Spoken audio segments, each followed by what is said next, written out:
Good morning! Good afternoon, good evening, ladies and gentlemen, wherever you're situated on this great, big, beautiful blue globe floating through the void of Yah's creation. It's the 28th of July, 2025. It's a Monday. And as always, holding the legacy media feet to the fire because they propagandize, they gaslight, they mislead, they lie. Once you lose trust, guess what happens? You won't be trusted anymore. Yeah, I've been screaming that message for 30 flaming years now. Yeah, the media has got a reputation, and they're going to have to live it down. Anyway, welcome to the Monday edition of the WTF Reports. I'm your host, Dave vonKleist. And just a quick reminder, if you're listening on YouTube or Rumble or BitChute or whatever, please remember to like, subscribe, share, and tell your friends. Yeah, I mean, there are voices of sanity out there, and I'd like to think that I'm one of them. You know, I'm not stupid, I'm not crazy, and I don't lie. And I'm here with the facts, WTF. I've got the audio receipts, and so any of you out there that want to say, oh, Dave said this, Dave said that, yeah, fine. I've got all the audio receipts, okay, and the documentation to back me up. Now, I have a propensity for thinking outside of the cage. Not outside of the box, but outside of the cage. See, a box is usually made out of cardboard or flimsy wood or something. You can break out of a box. But a cage is completely different. And the cage is an intellectual one. And it's been set up by, the mainstream media. Wherever you get your news, wherever you get your information, just keep in mind that if the information that you're basing your opinion upon is misinformation, disinformation, or a lie, that means that your opinion is an extension of the lie. So, I mean, as they say, garbage in, garbage out. You know, if you consume intellectual fecal matter, you're going to end up with stuff for brains. And this is common sense, which I know is kind of illegal these days. But anyway, that's what we try to promote here on this broadcast. Anyway, and this broadcast, by the way, is brought to you in part by the Wave Watch. Now, if you haven't checked out the Wave Watch, I'm sure you've heard of Nikola Tesla. I'm sure you know how important frequencies are.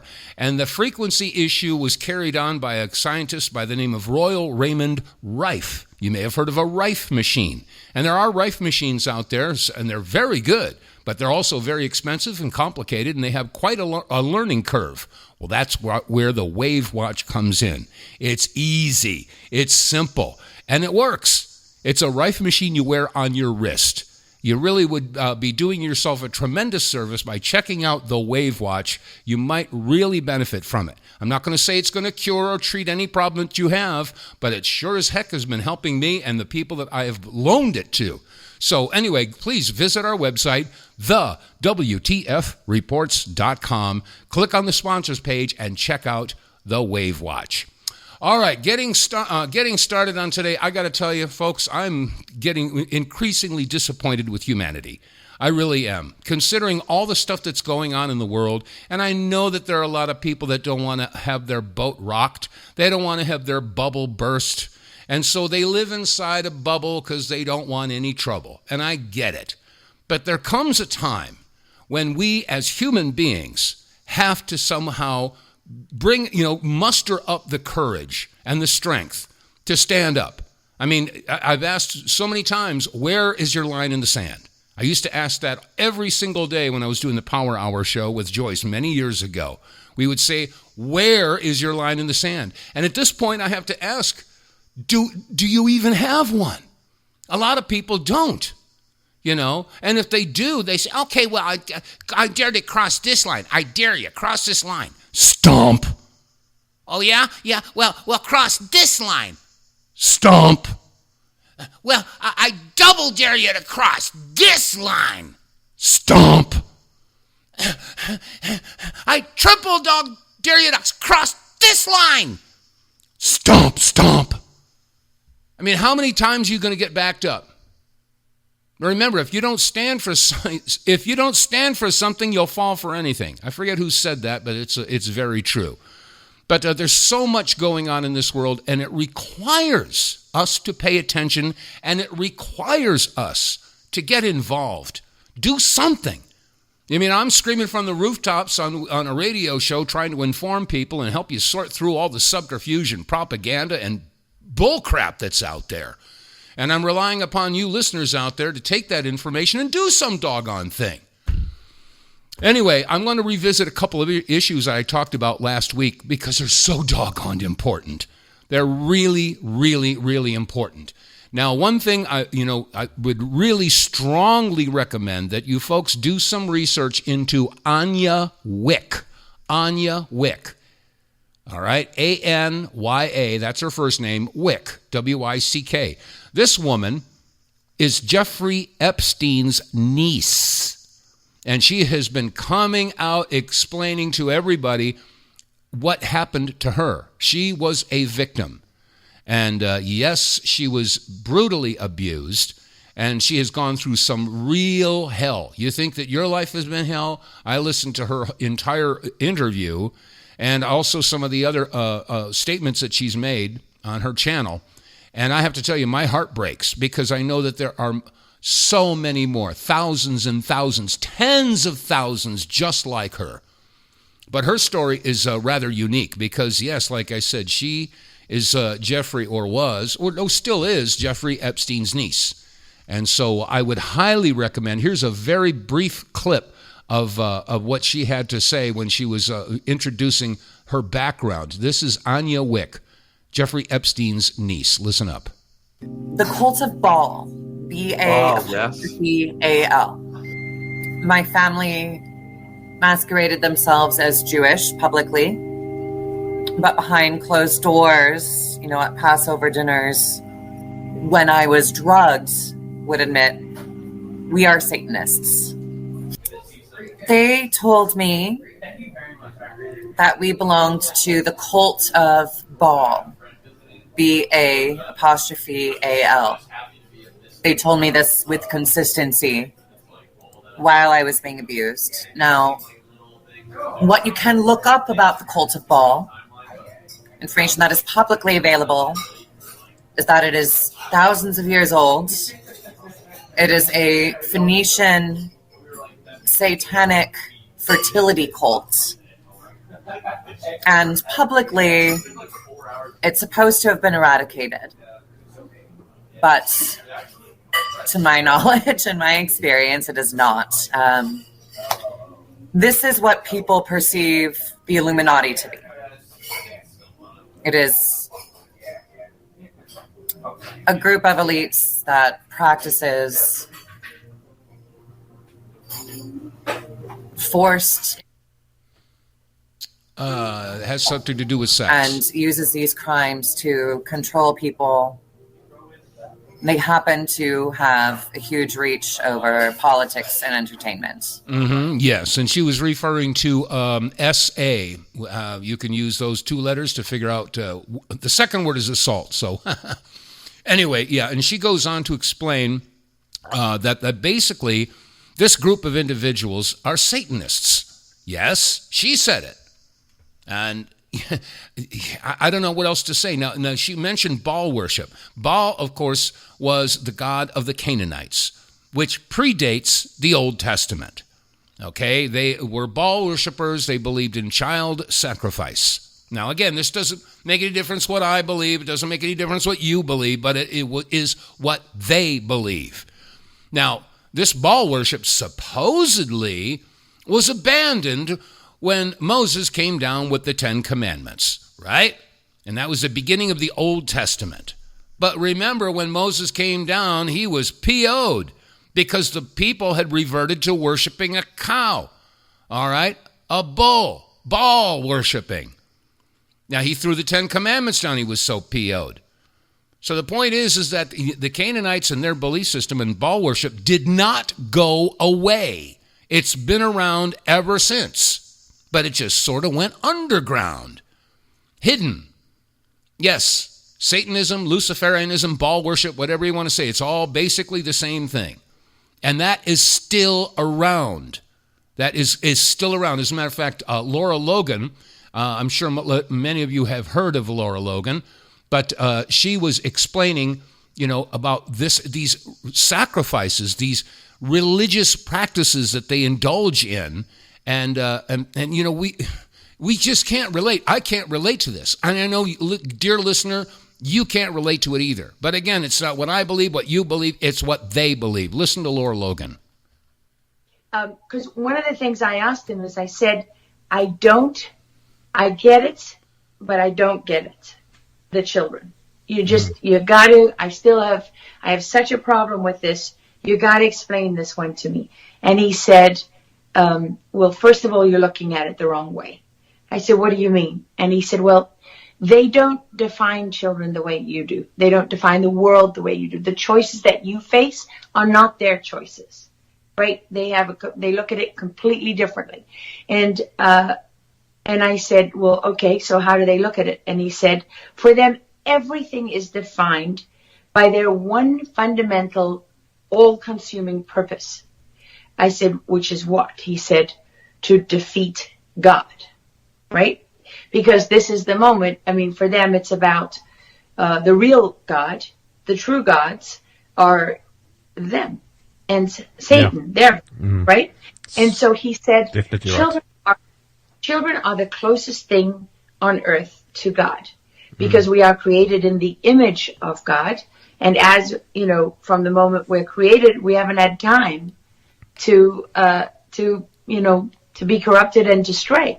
So for them, the younger you are, the closer you are to God, the more pain they can inflict on God. So the more you can make a baby or a small child suffer, the greater your victory over God. And that is the only consideration for them. Outside of that doesn't exist.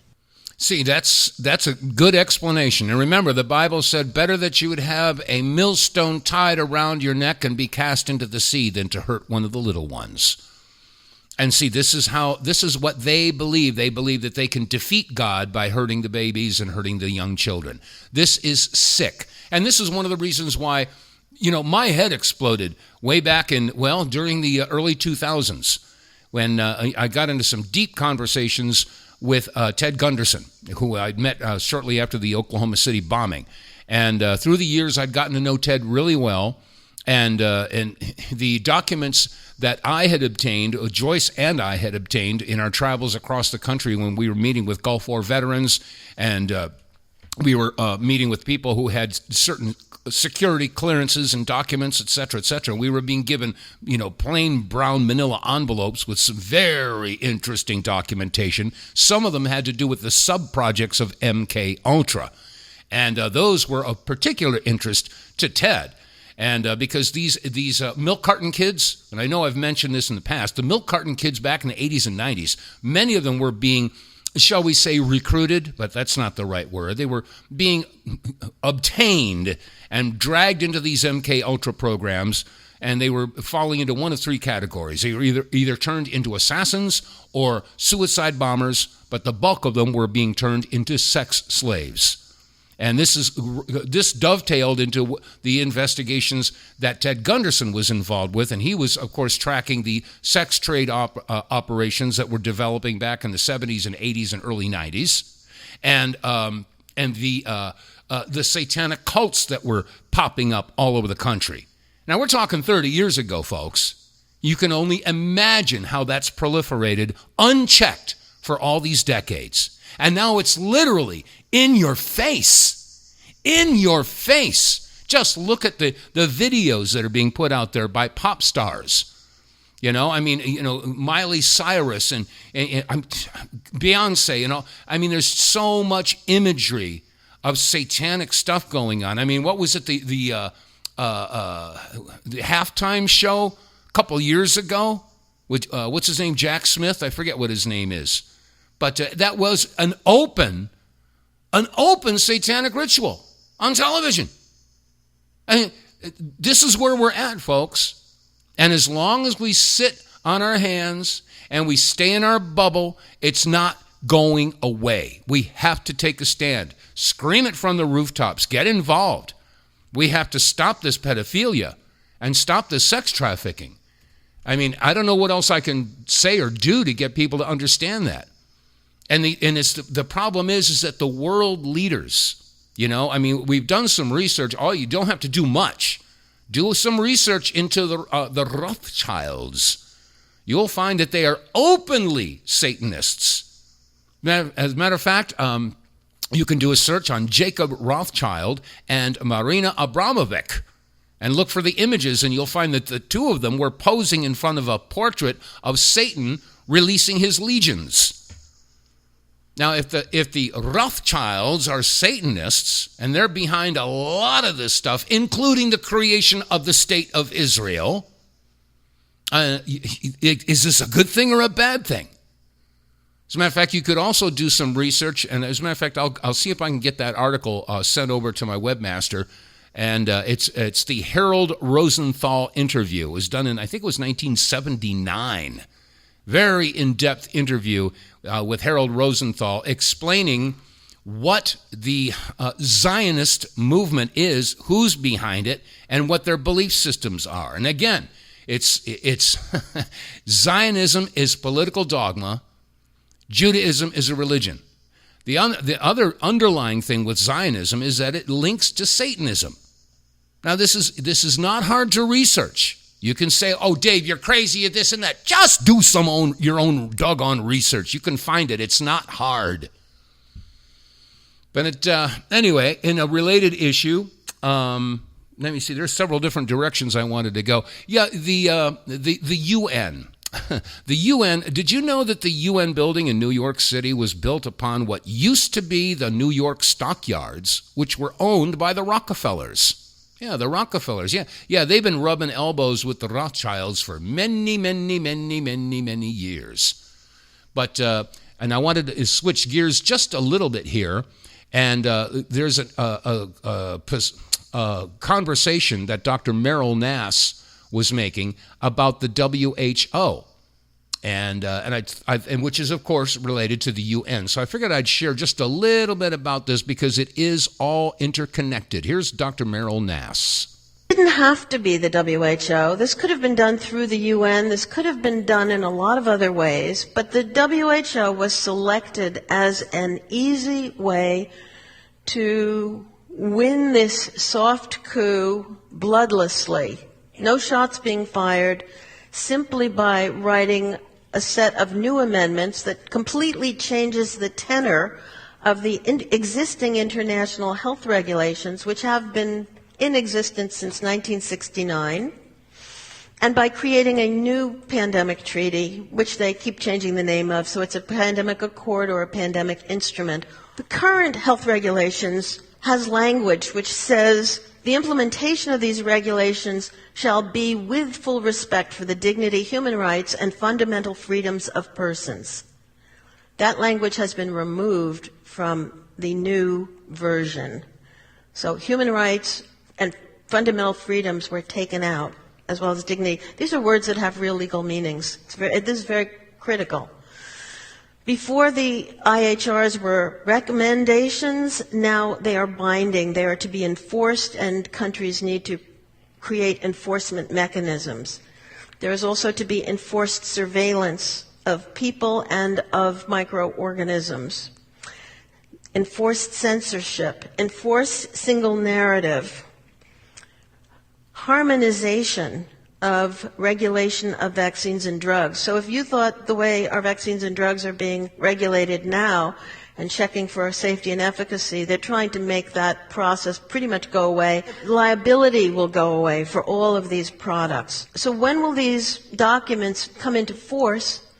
When the Director General of WHO issues a declaration that there is a public health emergency of international concern. He doesn't even need an emergency. He needs a risk of a potential emergency. And his powers can be continued after the emergency has been contained. Okay, that's Dr. Merrill Nass. Now, she, of course, is addressing the issue with the WHO. Now, this may seem like it's not connected. You know, here we started off talking about Anya Wick, Jeffrey Epstein. We jump into Lara Logan with Satan worship because that was connected to Anya Wick and Baal worship. And so we talk about Satanism. We talk about the Rothschilds. The Rothschilds work with the Rockefellers. The Rockefellers created the UN. And, of course, the UN is connected to the WHO. That's why I'm saying it's all connected. As a matter of fact, Dr. Rima Laibow, who I had the pleasure of meeting about 20 years ago, of course, she's married to General Albert Stubblebine, and both of them were included in the documentary film that I produced called One Nation Under Siege. You can find that on YouTube if you do a search.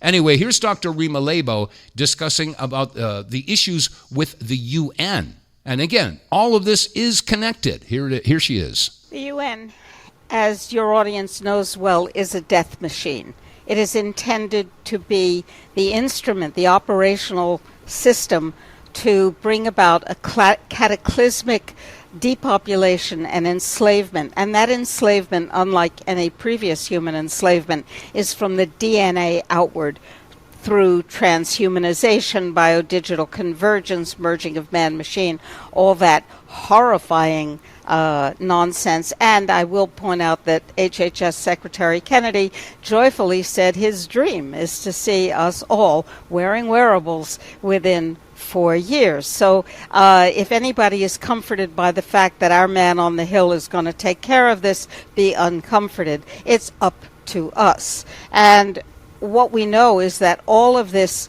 destruction that we can see, that we have identified as COVID and related, is all UN generated, UN mediated, UN marshaled, and UN modulated. However, that's only the beginning. The UN has the history of UN genocidal intentions goes back to the very beginning of the term eugenics.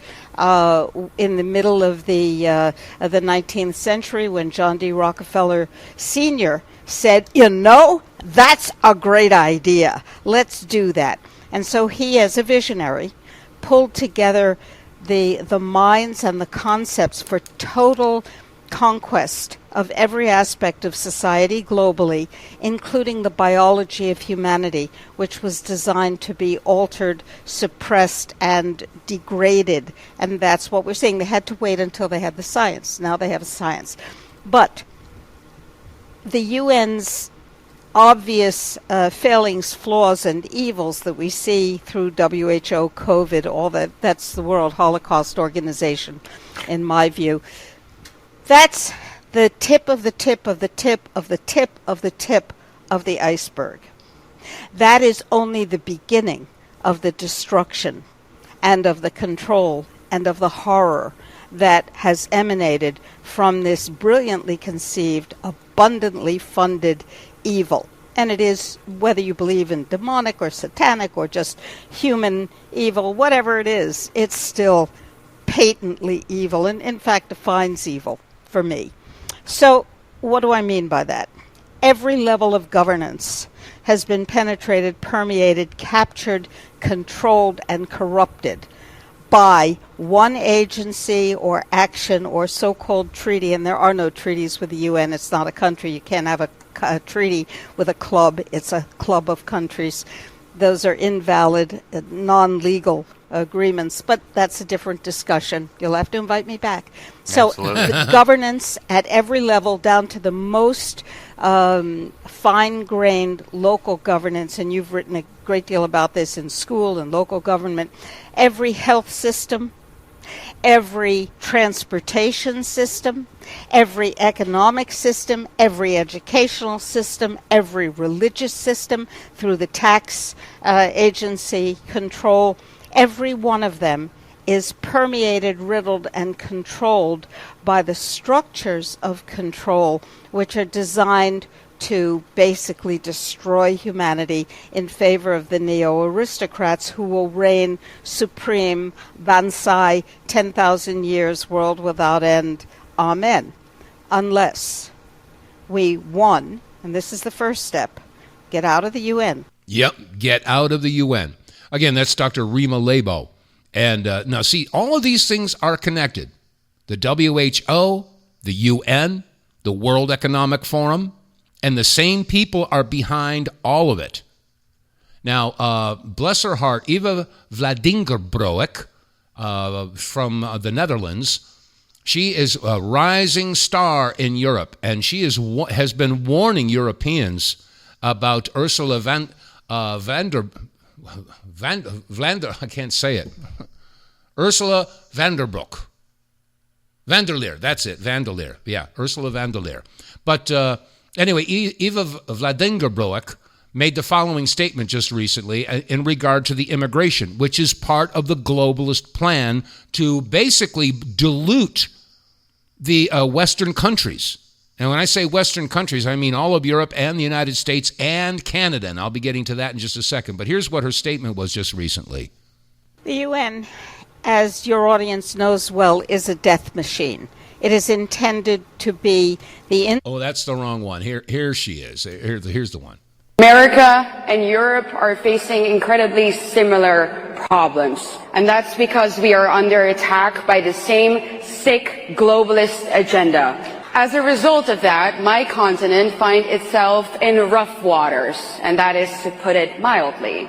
Europe is being flooded with immigrants from non-Western countries. Our national identities are being destroyed and replaced. Our sovereignty is given up to bureaucrats, unelected bureaucrats, may I add, in Brussels. Our churches are closing their doors, and we are spending billions and billions of euros on a non-existing climate crisis and a war in Ukraine that isn't even ours. In fact, I would go as far as to say that we are paying for our own destruction. Yeah, that's some scary stuff. That's exactly right. Because through our tax dollars, we're paying for it. I mean, how many times have we been hearing about these immigrants that get into the United States or into Canada, and they're given phone cards, they're given cash stipends, they're given cell phones, they're given a place to live, they get free medical, they get cash stipends, they get all this stuff, and meanwhile there's people sleeping in the streets. That is not right. Absolutely, it's not right. As a matter of fact, there's a guy, he calls himself Gen Z, and he's a Canadian, and he's basically, saying, hey, look, if you're going to be an immigrant and you're going to come into the country, you have to assimilate into the country. And that's the way it ought to be. Here's bless his heart, he's absolutely right. Here he is. The difference between liberals... Oh, no, that's not the one. Come on, here we go. This is the one. I saw 2 videos recently that just boils my blood. It's about Canada and what's happening here. One video was about one particular group of people doing their prayers in public, in an area where public usually gather for their peaceful weekend gatherings, things like that. And these set of people have to have their prayer done only there in front of the public, disrupting all the public, things that usually they do. They come around, the families come around in the weekends, enjoy the park, things like that. Another video that I saw was another set of people who have come to Canada doing some kind of prayer to a river in Canada. And I hope they haven't put anything or thrown anything into that river, because I'd be so pissed if they spoiled that waters. See, I'm a first generation immigrant to Canada. I came to this beautiful country not just because of the opportunities that it provides. It's also because I studied the culture, the original culture of Canada, how people behave, how beautiful of a culture the people of this country have. All these things eventually led to my decision to come to this country. I left my culture, came here to get assimilated to this beautiful culture in this country. Having a love for someone's own culture is a good thing. But I'm telling you, immigrants who are just like me, you came to this country and you are expected to assimilate into the culture of this country. In addition to that, if you want to practice your own culture, you're free to do that. But it should not be at the expense of being a nuisance to others, being a nuisance to the public. Whichever religion or group or culture it is, please if you're a immigrant, if you're a first generation immigrant, I know most of people in Canada, Canadians are multi-generational immigrants eventually, originally. But I'm not talking about that.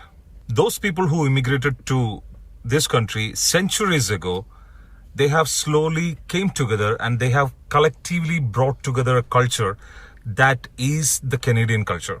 And if you are a recent immigrant, you are expected to be a part of that culture.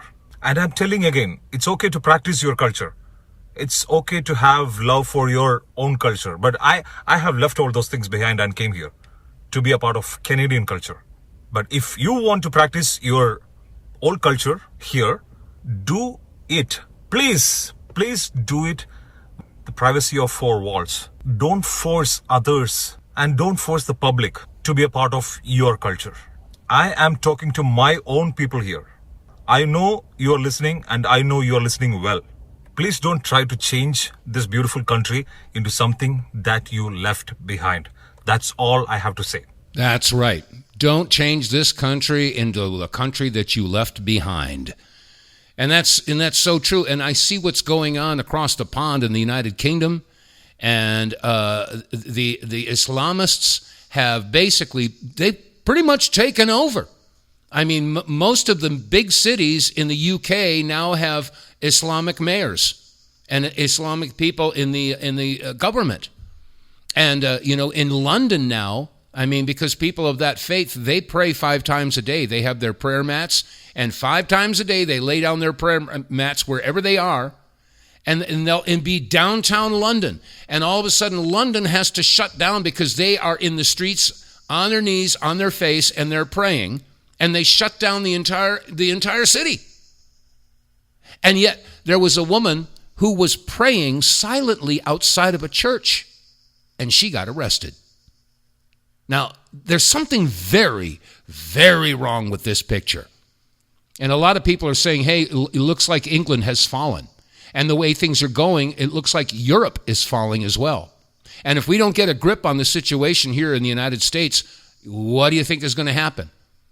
Take a look at Dearborn, Michigan. Take a look at what's going on in some of these other areas where they're setting up cities exclusively. You have to be a Muslim to go there. Was it Epic City outside of Dallas? This is what they want now. And let me see. There was a guy named Pat Condell, and he made the following statement about immigration, and I think this is worth a listen. Here it is. Well, the good news for us and the bad news for you is that this is all going to end soon, because people have had enough of it now, and they've had enough of you. Your greatest error is mistaking European generosity for weakness, because that's the impression that you've been given by the current crop of bedwetters, shysters and crooks who run things here. But they won't be running things for very much longer, because so many people in Europe are now sick to death of you and want you gone.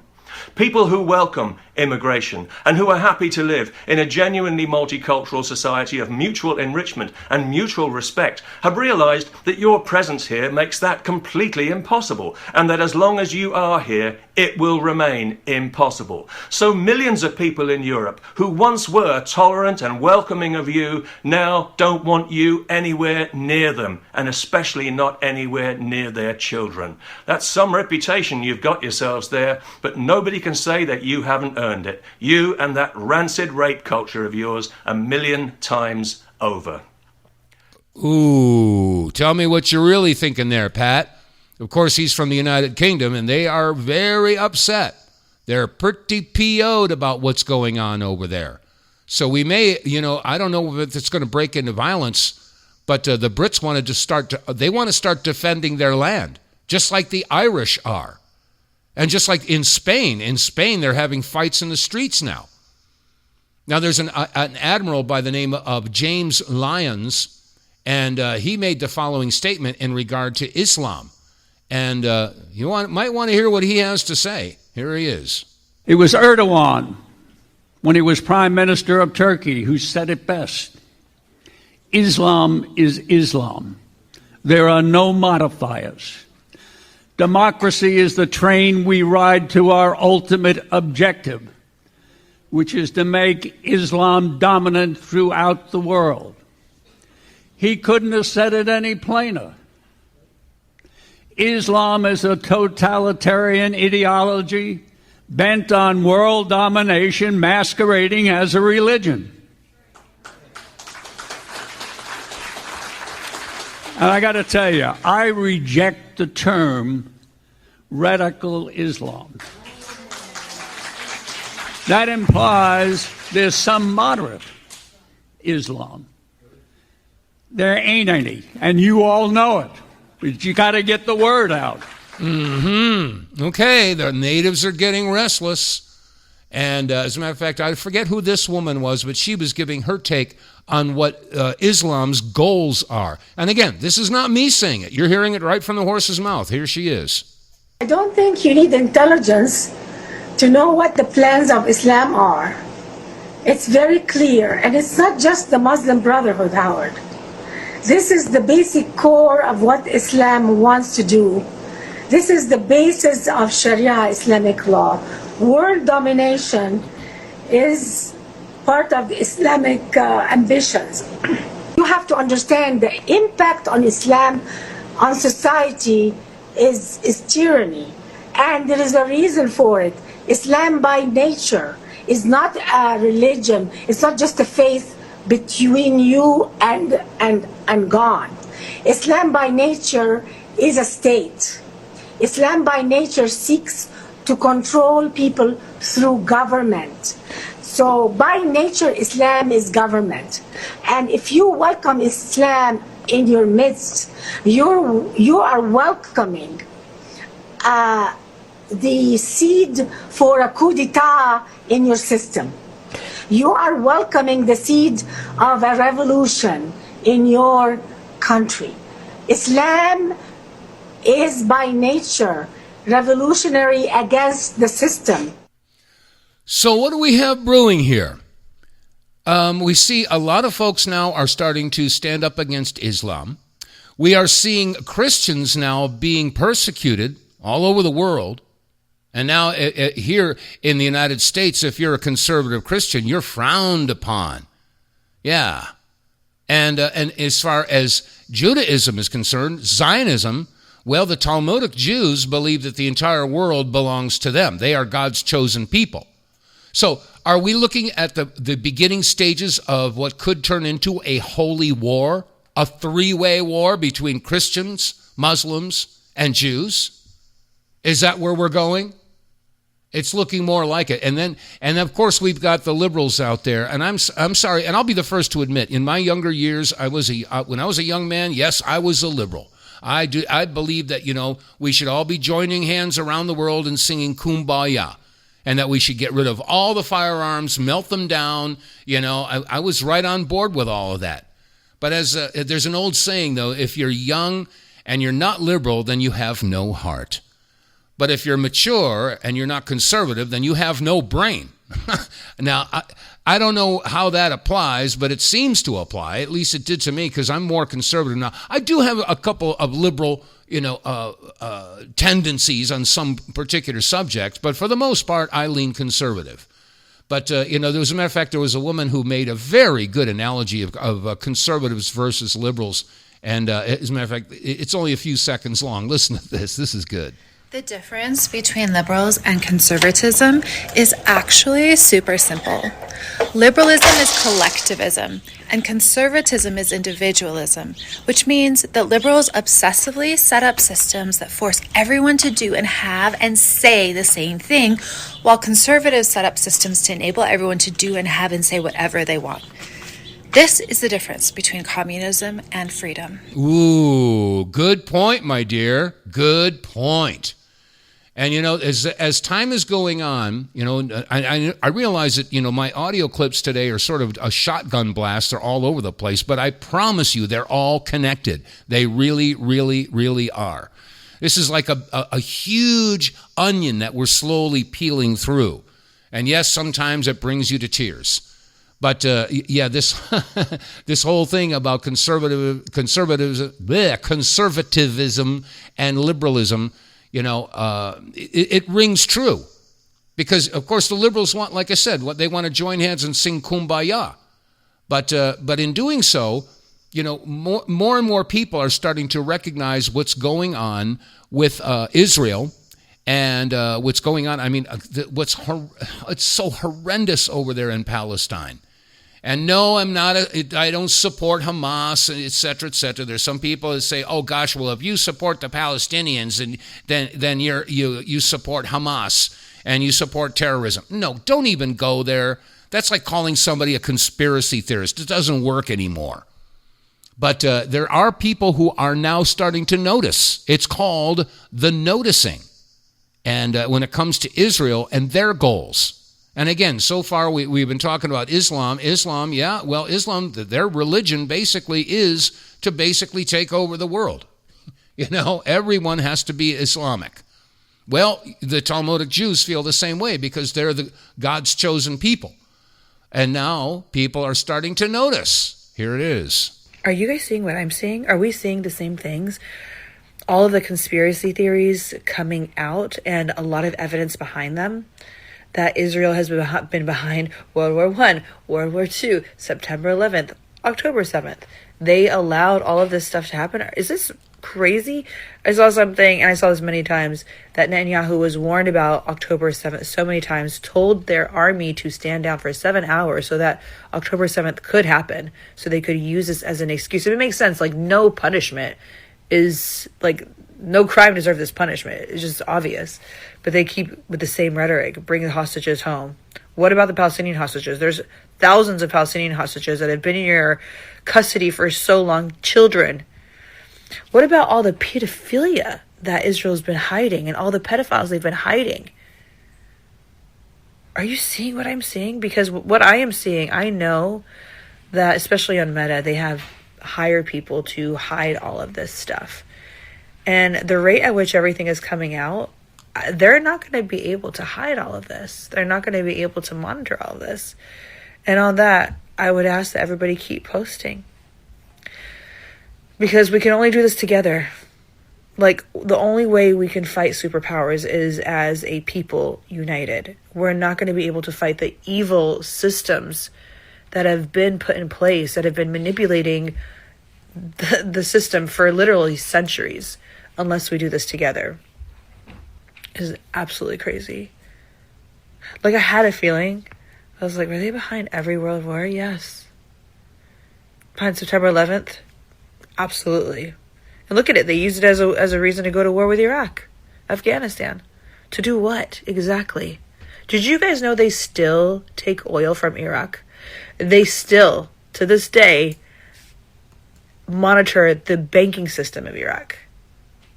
They have the right over Iraqi national security, Americans, more than Iraq does. Crazy. They built this all. The system was put in place. Everything is going to come out. Everything. They're not going to be able to stop it. But we have to work together in this. That's right. We have to work together on this. Get the word out. Start thinking outside of the cage. Can't emphasize that enough. And let me see. There's a couple other things I wanted to get to. Oh, yeah. Guess what? There was a court decision that sort of blew up in the faces of the liberals. And, of course, liberals have been saying that, the right to choose, it would allow you to be able to continue with abortion, etc., because it's just a clump of cells. It's not a real person. No. So that's the argument that they've been making, all right? But a recent court decision sort of blew up in their faces because, they were wanting to be able to make sure that the immigrants there that were pregnant were able to stay here and have their baby. Okay, well, listen, you put the puzzle pieces together. Listen how this came together. The difference between liberals and conservatives. Oh, come on. I clicked on it, but it didn't go there. Where the heck did it go? I had it pulled up here, and now it just disappeared. Let's see. Where is it? Oh, yeah, here it is. Okay. Rights of the unborn. Here it is. So a pro-choice judge in New Hampshire just gave unborn children federal rights. Yeah, the same people who scream, "My body, my choice," just walked into a federal court and asked a judge to protect unborn babies under the Constitution. Let's go ahead and break this down. So a class action lawsuit was filed to block Trump's executive order ending birthright citizenship for kids born to illegal immigrants. And the plaintiffs argued that it would cause irreparable harm to the unborn children of those immigrants. So they needed that legal protection right now. And Judge Joseph Laplanti said, yeah, sure. So he certified the case, and it explicitly includes unborn children in it. That means that for the first time ever in a federal courtroom, unborn babies were granted legal standing under the 14th Amendment. Wow. And whether the left meant to do it or not, that is a massive pro-life movement win. Because now we have a ruling out there that states that the government cannot harm the unborn because they are considered a person under the law. This isn't just semantics. This is precedent. And now the door is wide open for future lawsuits that protect the unborn. Not just in immigration, but all across the board. And the irony of this all is this didn't even involve a single conservative. These were pro-abortion Democrats that are trying to stop Trump that just accidentally argued unborn children deserve constitutional protection.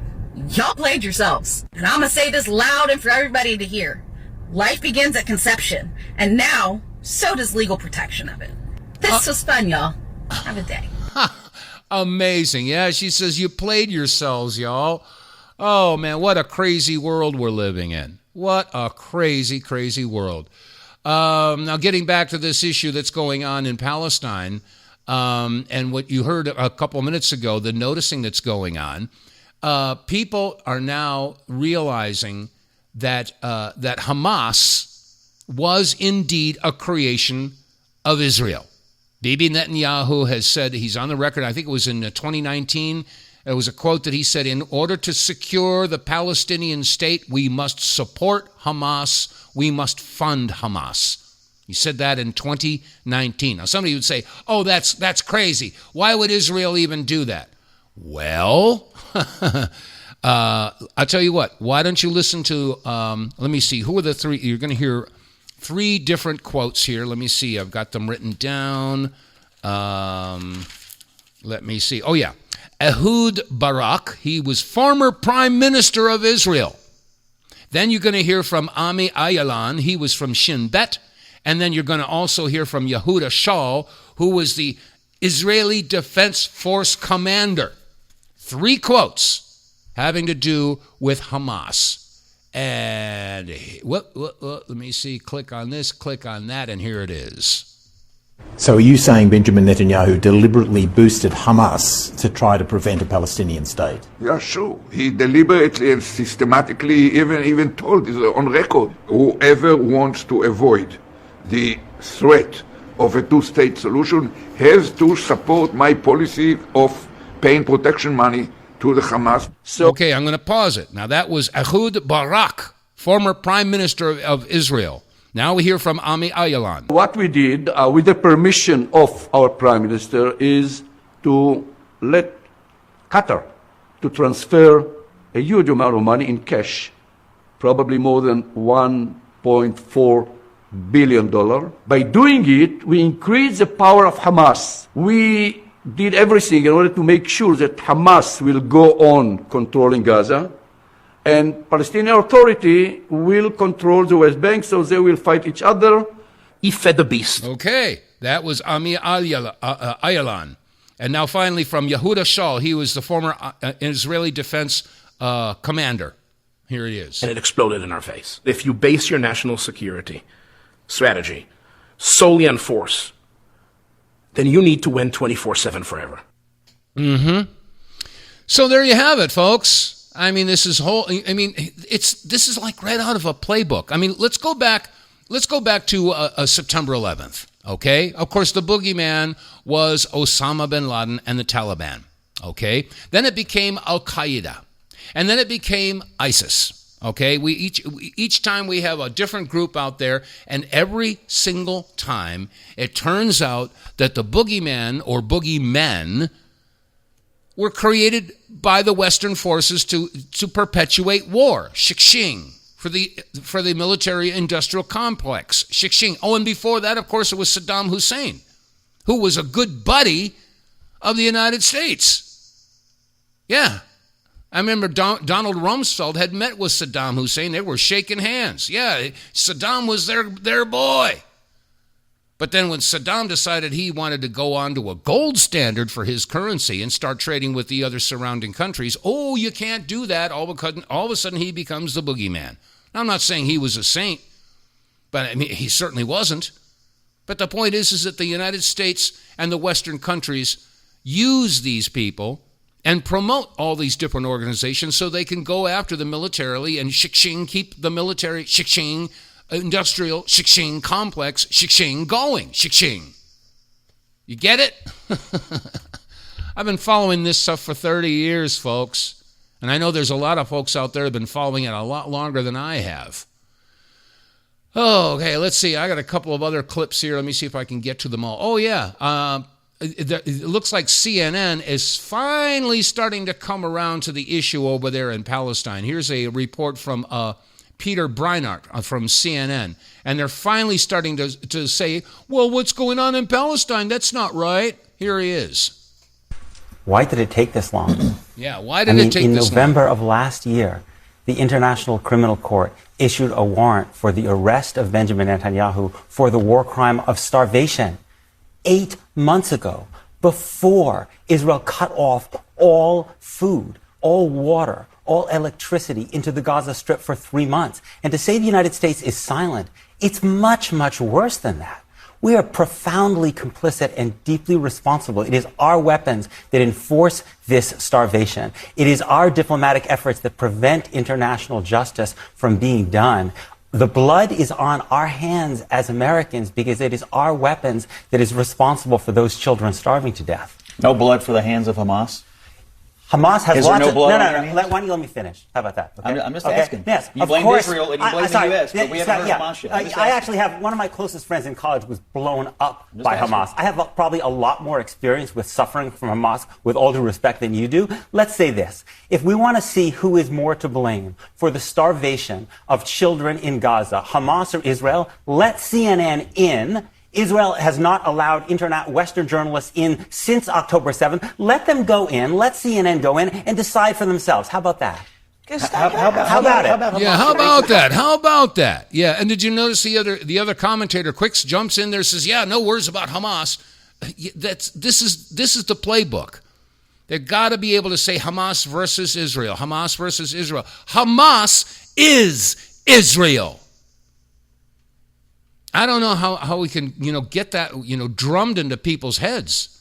And I've mentioned it before. There's a documentary, and let me see if I've got it pulled up here. Yep, it's on Rumble.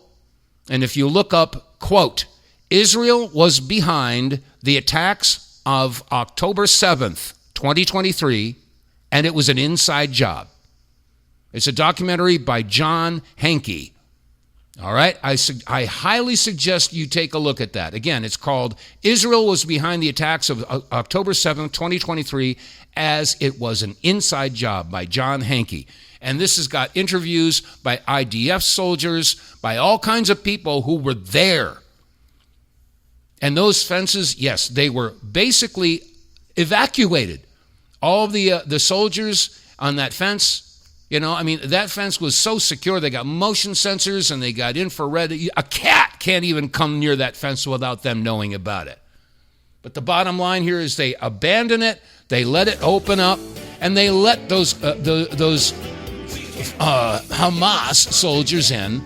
As a matter of fact, there was a concert.